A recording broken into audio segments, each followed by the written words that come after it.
Springfield, Missouri? Where the hell is Springfield, Missouri? Springfield, it's not really near anything. It takes an effort to drive to fly to. So you have a sort of isolation, which is a pro and a con. Yeah, it is kind of nowhere. And it's right there in the center of nowhere. As Lou Whitney used to say, it was the Springfield, Missouri, the buckle of the Bible Belt, you know.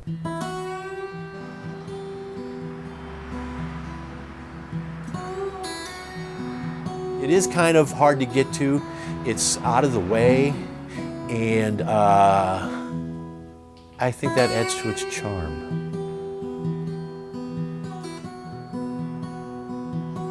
This is my area, born and raised here, and my father, my grandfather, my great-grandfather, and his father before him, all in this area. We came out of Tennessee before that, but this is our neck of the woods.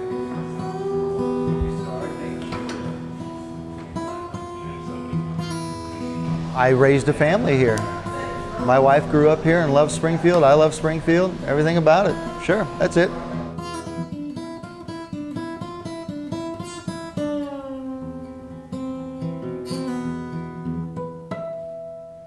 This area of Missouri was populated by people who migrated over from Tennessee, Kentucky, Virginia.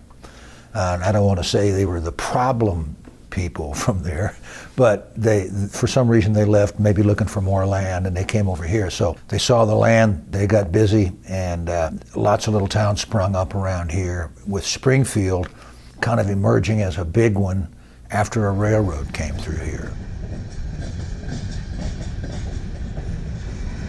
We have several universities here. We have some good hospitals. Then you have a pretty good industrial base too, and trucking company, Prime Trucking, and others comes to mind. So you have a lot of people that even though they may have been raised on a farm, they no longer farm, or maybe they rent cattle or do a little bit, that's not how they make a living.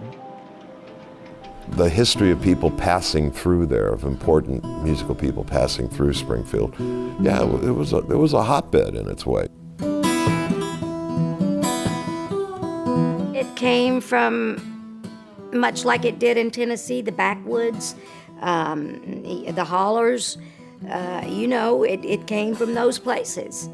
And somehow or another it migrated on down, or the artist did, to the cities and brought it into the towns. And that's basically what happened.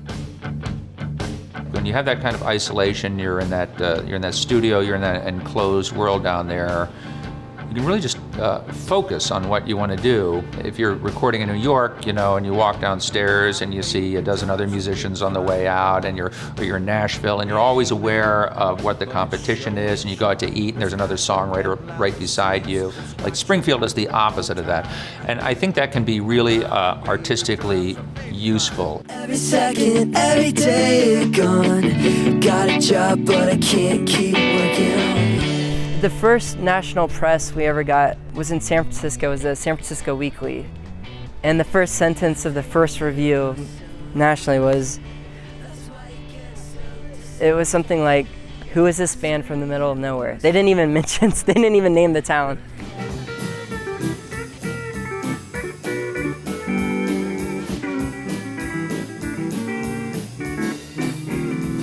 The Ozarks are an interesting place, a lot going on. It certainly had a hillbilly vibe to the decision makers in New York and Chicago, and less so in Los Angeles. But it was this rural Midwest area, neither north nor south. I always loved the fact that Springfield was a border city and a border state where brother fought against brother in the Civil War. It always had that sort of conflict. It's north, south, east, west. It's almost in the geographic center of our country. So, in a way, is it an amalgamation of a lot of things, or is it just its own thing where it is?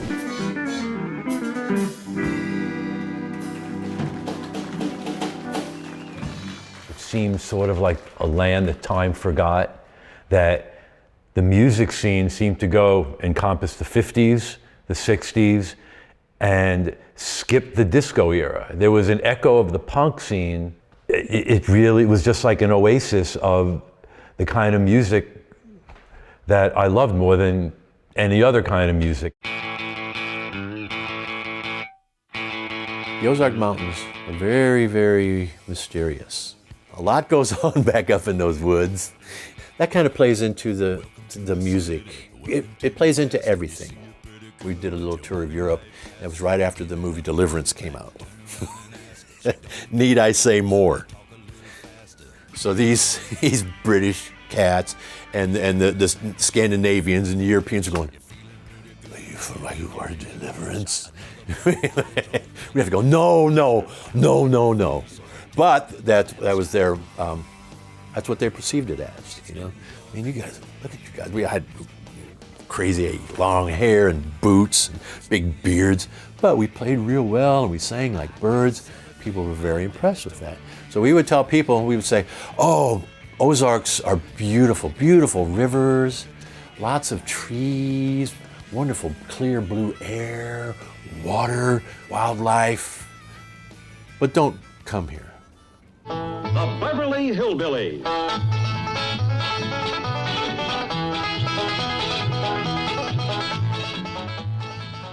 This is the original truck from the Beverly Hillbillies TV show, which was popular from the early 60s to about 1970.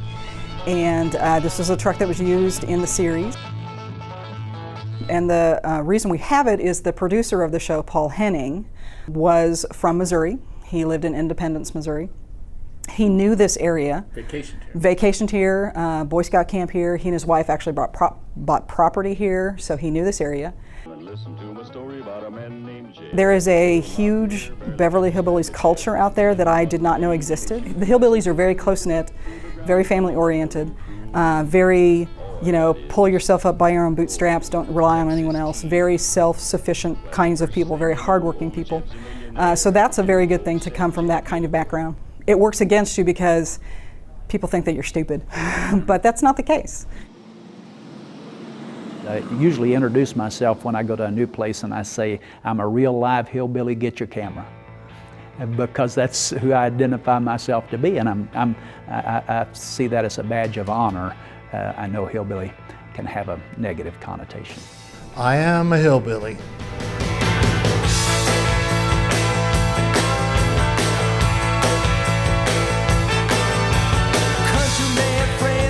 Route 66 is something you've heard about, and it runs through Springfield. As a matter of fact, the planning session for Route 66 was held here in Springfield back in 1926. And some government guys came and I guess they established a mission for the highway. Now, this is the birthplace of Route 66.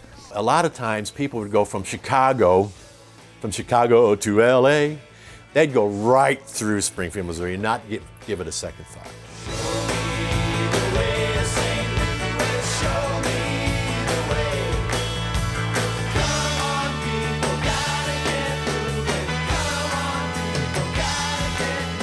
Because of Route 66, it was one of the main thoroughfares. So I think that nature of it gave it a small town effect like you would have in Muscle Shoals or Athens, Georgia, early days in Nashville, early days in Memphis with Sun Records before the city became used to stars, you know. It gave it a real sort of special feel.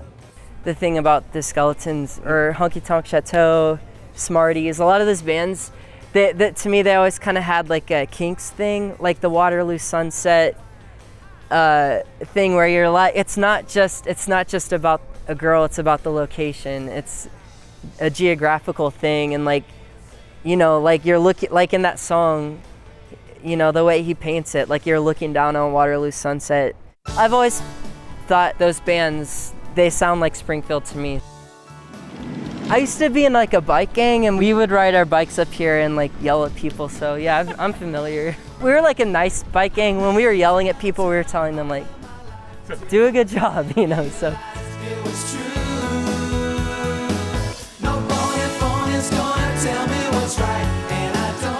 Springfield, Missouri, it's not just a good musical community. I think there's just a togetherness with the people. You just walk around the town, you know, and just go into a local coffee shop or a local diner and just, you know, strike up a conversation with people. And it's amazing how easy it is. You strike up a conversation and the people won't stop talking, which is good because you want to find out more about the scene, not just the music scene, just how Springfield evolved over the decades.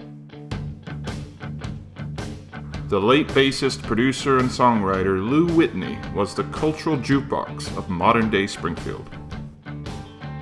I'm not a historian, but I like to know where I'm at, what's going on. Where are we at, Lou? I'll tell you where we're at. Right there was the house, big two-story Victorian brick that the Carter family lived in when they were in Springfield, Missouri. At least that's the story I hear from everybody, that they lived there. That was probably in the 50s. The house has probably been torn down in the last several years. I lived in that apartment over there in the 80s for a year or so. And how much was rent over there? $200 Oh, okay. in the 80s. That's still pretty cheap. Yeah, right.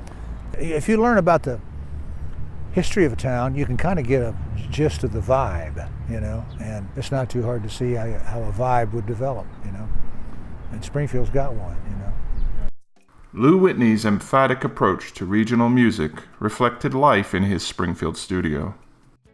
Lou really understood the workflow of the studio, when it was time to take a break. One of my favorite things is he had the Brian Eno oblique strategy cards, and we had a favorite one that he had amended, and you pull it out and Brian Eno says, "Do nothing for as long as possible."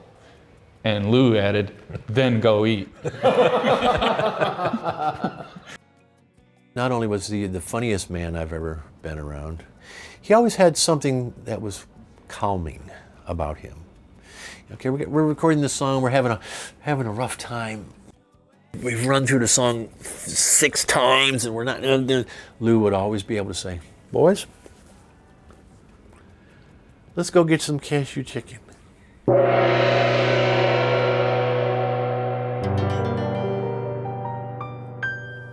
One of the great mysteries of the universe, people ponder still, which come first, the cashew or the chicken? Well, here's a little verse to settle that existential question.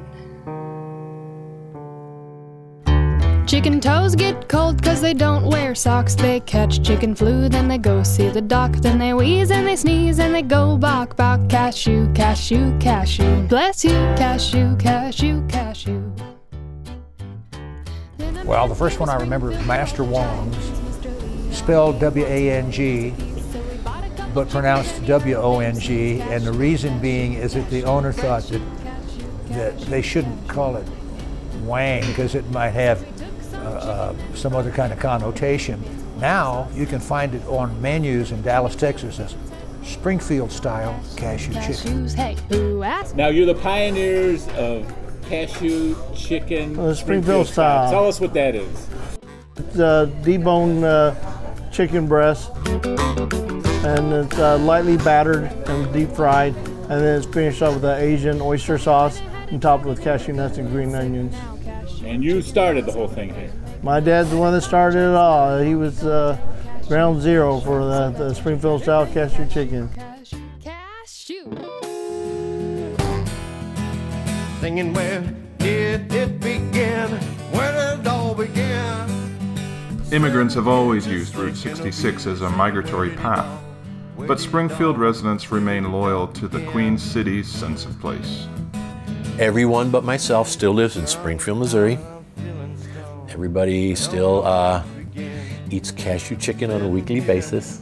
You asked me, so how are things in Springfield? I said they're more like they are now than they used to be. Where did it begin?